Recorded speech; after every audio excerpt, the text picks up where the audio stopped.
Bang, bahas lebih detail apa itu Bankai, Shikai, dan teknik Kido, dan apa perbedaannya Reishi dan Reiatsu. Oke, mari kita bahas. Manga Bleach merupakan manga yang ceritanya berfokus kepada Ichigo Kurosaki sebagai Shinigami pengganti. Ada banyak karakter maupun kelompok yang telah diperkenalkan di dalamnya, seperti penghuni Soul Society, manusia, Quincy, Fullbringer, dan Hollow. Selain itu juga diperkenalkan berbagai istilah-istilah yang menggambarkan berbagai hal. Beberapa di antaranya kata Shikai, Bankai, Kido, Reishi, dan Reiatsu. Shikai dan Bankai merupakan bagian dari Zanpakuto milik Shinigami. Shikai merupakan pelepasan pertama dari Zanpakuto dan Bankai merupakan pelepasan kedua dari Zanpakuto. Shikai atau pelepasan pertama Zanpakuto, tahap ini bisa dilakukan ketika Shinigami telah memiliki Zanpakuto dalam mode tersegel, baik itu dengan tipe Zanpakuto bila panjang ataupun pendek.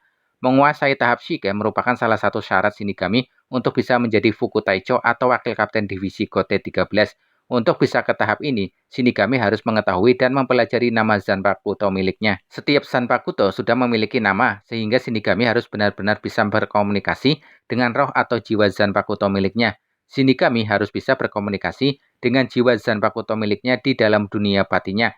Sebelum melepaskan Shikai, Shinigami biasanya mengucapkan mantra pelepasan diikuti nama Zanpakuto dalam mode Shikai. Bankai atau pelepasan kedua. Tahap ini merupakan salah satu syarat yang harus dimiliki Shinigami untuk bisa menjadi Kapten Divisi Gote 13, walaupun ada pengecualian dalam kasus Zaraki Kenpachi. Untuk mencapai tahap ini, Shinigami biasanya harus berlatih minimal 10 tahun atau lebih, dan juga tergantung faktor pengalaman dalam pertarungan dan juga faktor-faktor tertentu. Dalam tahap ini, Shinigami harus bisa memanggil dan mematerialkan roh atau jiwa Zanpakuto ke dunia Shinigami dari dunia batin Zanpakuto. Shinigami harus benar-benar dinyatakan layak dan kompeten, sehingga roh atau jiwa Zanpakuto akan memberikan nama dan kekuatannya yang sebenarnya. Karena ada juga roh atau jiwa Zanpakuto yang tidak memberitahu nama aslinya, sehingga kekuatan yang diberikan juga tidak full 100%. Shinigami sebelum melepaskan tahap ini biasanya akan mengucapkan kata Bankai, diikuti nama Zanpakuto dalam mode Bankai.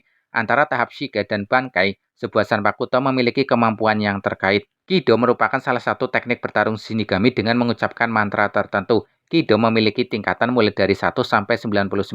Semakin tinggi tingkatan Kido, maka semakin kuat dan sulit Kido tersebut. Namun kembali lagi, kekuatan penggunaan Kido tergantung kepada kekuatan dan kemampuan penggunanya. Kido terbagi menjadi 3 jenis. Pertama, Bakudo atau teknik Kido pengikat, digunakan untuk pertahanan atau menghentikan lawan. Penggunaannya bisa digunakan untuk penghalang dan juga segel. Yang kedua, Hado atau teknik Kido penghancur. Teknik ini digunakan untuk menyerang lawan secara langsung, memberikan serangan langsung dan kerusakan kepada lawan. Yang ketiga, Kaido atau teknik Kido penyembuhan. Penggunaannya untuk pengobatan, perawatan, dan penyembuhan. Shinigami menggunakan teknik ini biasanya tanpa menyebutkan nomor, nama, dan mantra tekniknya. Di Soul Society ada satu korps yang berisi para Shinigami yang fokus atau ahli dalam menggunakan teknik-teknik Kido, dikenal dengan nama Korps Kido. Tessai Sukabishi diketahui merupakan mantan Kapten Korps Kido dan Hachiken Usoda merupakan mantan wakil Kapten Korps Kido di era Tessai. Reishi atau partikel roh merupakan material utama roh atau semua benda maupun tempat yang memiliki materi spiritual. Contohnya, Reishi merupakan penyusun dari tubuh Shinigami dan segala sesuatu di Soul Society. Misalnya, bangunan-bangunan gedung atau rumah di Soul Society tersusun atas Reishi. Reishi juga merupakan penyusun dari tubuh Hollow dan segala sesuatu yang ada di Huecomundo. Misalnya, bangunan-bangunan, pepohonan, bebatuan, dan juga pasir di Huecomundo. Reishi ini tidak bisa dilihat oleh manusia biasa, hanya bisa dilihat oleh makhluk spiritual. Selain itu, Reishi juga bisa dilihat oleh kelompok manusia yang memiliki kekuatan atau kemampuan spiritual seperti kelompok Quincy maupun Fullbringer. Reiatsu atau tekanan roh atau tekanan spiritual merupakan tekanan spiritual yang tercipta dari Reiryoku atau energi yang tersimpan di dalam tubuh atau jiwa. Beberapa yang memiliki tekanan Reiatsu seperti Shinigami, Quincy, Fullbringer, dan Hollow. Reiatsu ini bisa dikatakan sebagai sumber dasar energi untuk melakukan beberapa teknik-teknik. Tekanan Reiatsu setiap individu berbeda-beda, sehingga bisa mengetahui posisi dan kondisi rekan ataupun lawannya. Tekanan Reiatsu ini bisa juga digunakan untuk mengintimidasi atau menekan pihak lain, sehingga pihak yang terintimidasi akan merasakan tekanan yang begitu kuat, susah bergerak, dan susah bernafas.